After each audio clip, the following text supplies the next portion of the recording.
Souvent dans les histoires, les loups sanguinaires croquent les grands-mères. Mais par la magie de la mythologie romaine, l'animal sauvage devient une mère attentive pour deux bébés abandonnés. C'est l'incroyable légende qui entoure la fondation de Rome. Au 8e siècle avant Jésus-Christ, les jumeaux Romulus et Rémus naissent des amours du dieu Mars et de Rhea Silvia, une vestale. Ce n'est pas très sérieux, car une vestale fait vœu de chasteté. Mais le plus grave, c'est que son père, le roi Numitor, a été chassé du trône par son propre frère.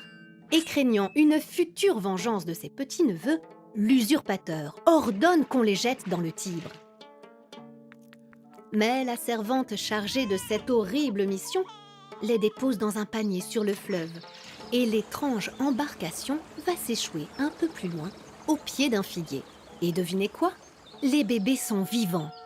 Et le miracle ne s'arrête pas là, car une louve décide alors de les adopter.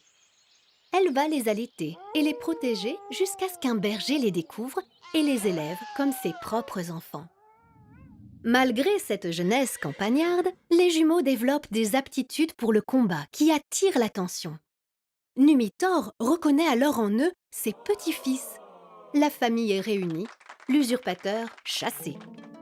L'histoire aurait pu s'arrêter là, mais les jeunes guerriers qui veulent fonder leur propre cité retournent sur les lieux de leur enfance, au pied du mont Palatin.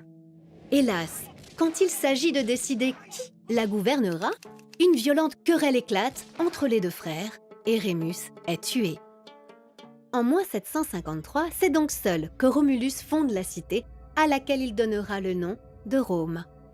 Représentée dès l'Antiquité sur des sculptures et des monnaies impériales, la louve en deviendra l'un des symboles et les Romains lui sont encore très attachés.